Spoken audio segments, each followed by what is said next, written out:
podcast@oyba.dk. Er der op hello viewer, আসসালামু আলাইকুম।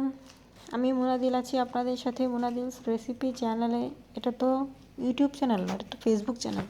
আচ্ছা, যাই হোক, এখন আমি আছি আরহুস ট্রেন স্টেশনে। এই আশেপাশে দেখা যাচ্ছে এটা একটা পুরনো বিল্ডিং, অনেক পুরনো বিল্ডিং আর কি, শহরের মধ্যে। এটা একদম পার্ক অ্যালেতে, অর্থাৎ মেইন শহরে। এই যে ঢুকলাম স্টেশন দিয়ে, উপরে লাইটিং, এদের ছাদগুলো অনেক উঁচু উঁচা। আমি আজকে সকাল কত 9টা 10টার ট্রেনে যাব। তো এখন প্রথমে ভাবলাম একটু আশেপাশটা দেখি, আমি বেশি আগে এসে পড়েছি। তো এখন একটু ওয়াশরুম খুঁজতেছিলাম, এই সাইডে আমি জানি না যে আছে। আমি এই জন্যে এখানে ট্রেন স্টেশনে শপিং মল থাকে অনেক বড়, এখানে একজনকে জিজ্ঞাসা করে এখানে আসলাম। তো ভাবলাম যাব, কিন্তু যাব না, কারণ এখানে টাকা চাচ্ছে। এই যে কার্ড সেট করা, এখানে ওয়াশরুমে গেলে 5 ক্রোন দিতে হবে। 5 ক্রোনের দাম 5.18 কত আসে, এই জন্য আমি আর যাইনি। এখন আমি ব্যাক করতেছি, ট্রেনেই ওয়াশরুমে যাওয়া যাবে। এখন উপরে দোতলায়, ভাবলাম এটা দোতলা নাকি, এটা আমি আছি এটা দোতলার মতো। এখন আমি 3 তলায় যাব। সিঁড়ি, একটা চলন্ত সিঁড়িতে উঠে আমি একটু আসলাম। সবাই শপিং করছে, আমি কিছু কিনবো না। আজকে মুনাহিদকে আনতে যাচ্ছি, মুনাহিদ আজকে প্লেনে আছে এখন। এই যে একটা ডিজাইন করা এদের সিঁড়ির মাঝখানে, আমি হঠাৎ একটা চলন্ত সিঁড়িতে উঠে উপরে এসেছিলাম, এখন আবার এই চলন্ত সিঁড়ি দিয়ে আবার নিচে নামছি।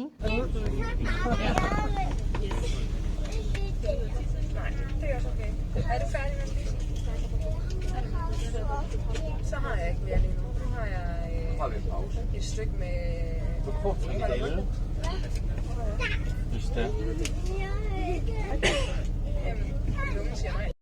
ট্রেন চলছে, বাইরে দৃশ্য দেখতে দেখতে যাচ্ছি। অনেক রোদ আজকে, প্রচণ্ড আর কি, বেশ ভালোই বাইরে সবুজ শ্যামল।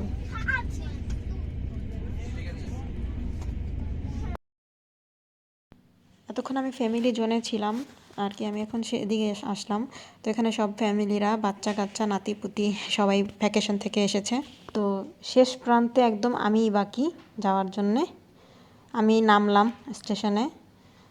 এখন আমি কোপেনহেগেন আর কি যাব। এটা আরহুস এইচ থেকে আমি উঠেছিলাম, এখন আমি আসলাম কোপেনহেগেন এয়ারপোর্ট স্টেশনে। এটা হচ্ছে লুফটহাভেন। আবার একটা চলন্ত সিঁড়িতে উঠলাম।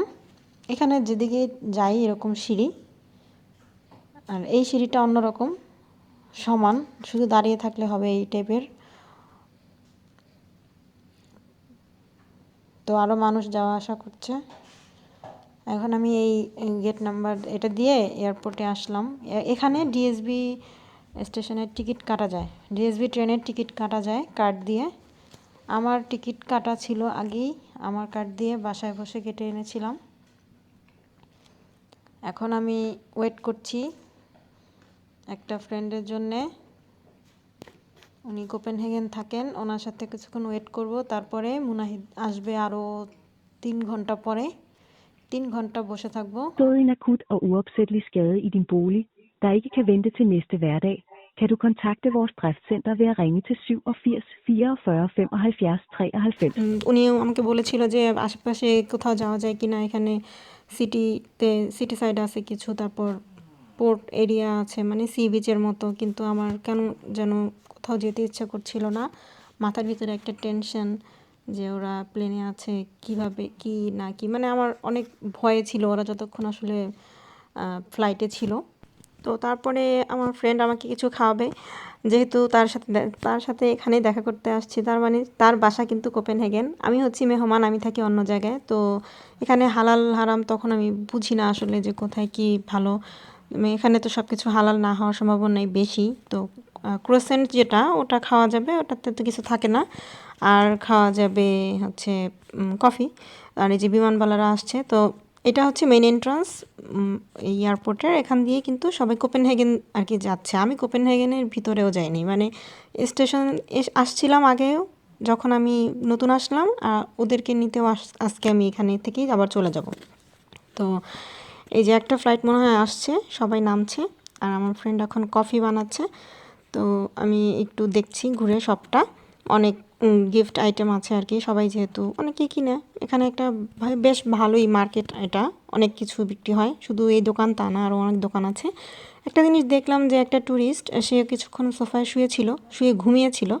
তো তাকে বারবার বলা হলো, ম্যানেজার এসে বলল যে আপনি এখানে প্লিজ শুবেন না, বসতে পারবেন, আপনি এখানে শুইতে পারবেন না, কিন্তু সে তার কথা শুনছিল না। পুলিশ এসে তাকে আর কি রিকোয়েস্ট করলো অনেকবার, যে এয়ারপোর্ট পুলিশ, কিন্তু সে তার কথাও শুনলো না, বেশ ঘাটতেরামি করলো এবং একটু পরে তাকে এসে কিন্তু গ্রেফতার করে নিয়ে গেল। আমি নিজেই দেখলাম। তো আমার এই যে ক্রোসেন্ট আমরা খাচ্ছি আর কফি, বেশ ভালোই লাগলো। তো বেশ কিছুক্ষণ ওয়েট করার পরে কিন্তু মুনাহিদ আসলো। আর এসে তো পুরাই কেমন রাগ, কারণ ক্লান্ত, এতগুলা ফ্লাইট আর কি, 2টা ফ্লাইট, এত হাঁটা, ইস্তাম্বুল নেমে অনেকক্ষণ বেশ হাঁটতে হয়েছিল। আমার বাবা সাথে ছিল, লাগেজ অবশ্য তখন ছিল না, কিন্তু ওই তো মানে তার কষ্ট হয়েছে আর কি, যেখানে সে বেশিক্ষণ জার্নি করতে পারে না। তো যাই হোক, তারপরও একটু ঠেলাঠেলি করলো। আসার পরে কতক্ষণ একটু খারাপ লাগার পরে আবার আমাকে বলল যে এত বড় শপিং মল, মানে এয়ারপোর্টের যে শপিং মল দেখেই যে মাম্মি কিছু কি কিনবো, কিছু কিনে দিবা, এগুলো কি হালাল? আমি বললাম যে এগুলো তো হালাল, সবগুলো তো হালাল না এখানে, আর অনেক দাম, এখানে তো অনেক দাম, তোমাকে আমি অন্য জায়গা থেকে কিনে দিব। তো এই জন্য বলতেছে আচ্ছা ঠিক আছে কিনবো না, কিন্তু একটু দেখি, দেখতে তো আর দোষ নাই। তো দেখতেছে আর কি, আমি ইচ্ছা করে এখান থেকে কিছু কিনলাম না, যাক পরে কেনা যাবে। আসলে আমার এখন আমারও অনেক টায়ার্ড লাগছে, আমি সেই ভোরবেলা উঠে কিন্তু সেই অন্য এক শহর থেকে, জেলা থেকে আমি আবার অন্য এক জেলায় আসলাম বিশাল ট্রেন জার্নি করে, 4.5 ঘন্টা। এখন ওয়েট করলাম 4 ঘন্টার মতো, আবার এখন যে যাব ওদের নিয়ে ওয়েট করছি, কারণ ট্রেন হচ্ছে রাত, সেই দিনের মতো 10:30টার ট্রেনে আমি যাব আবার এখন। তো সারাদিন জার্নি, এরকম বসে থাকা, আমি একদম বিরক্ত আর ক্লান্ত ওদের মতোই। তো এই যে এখন আমরা স্টেশনে ওয়েট করছি, ওর এখন ঘুম এসেছে। তো আমরা এখন এইসব রেখে টেখে আর কি এখানে একটু ওয়েট করছি, যে ট্রেনের এখনও টাইম হয়নি, এই জায়গাটাতে ওয়েট করি, কারণ ওইখানে বাইরে তো অনেক ঠান্ডা। তো এর মধ্যে ভাবলাম আমরা একটু ওয়াশরুমে যাই। তো এখানে তো এয়ারপোর্টের ওয়াশরুম অনেক ভিআইপি, আর এটা অবশ্যই ফ্রি।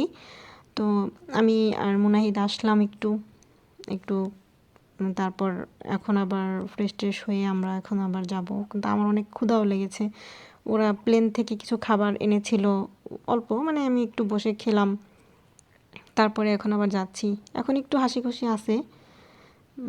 আসার মানে কি যেন কি ভাবলো, অনেক দিন পরে আসলে আমি আমার ছেলেকে দেখতে পেলাম, প্রায় কতদিন হবে, 1.5 মাস পরে। তো আমি এতদিন একা একা যে মানে কিভাবে থেকেছি একটা অচেনা শহরে, অচেনা জায়গা, যেখানে আমার কোনো আত্মীয় স্বজন নেই, কেউ নেই, বন্ধু বান্ধবও কিন্তু নেই, কেউ নেই, কোথাও নেই। তো এর মধ্যে বিপদে পড়েছিলাম বেশ কয়েকবার, মানে ইনফরমেশন জনিত, তারপর মোবাইল নষ্ট হয়ে গেল, সেটারও আর এক কাহিনী। মোবাইল নষ্ট হয়ে গেছিলো, আমি ভাবলাম এই বুঝি আমি আর কারোর সাথে দেখাই করতে পারবো না।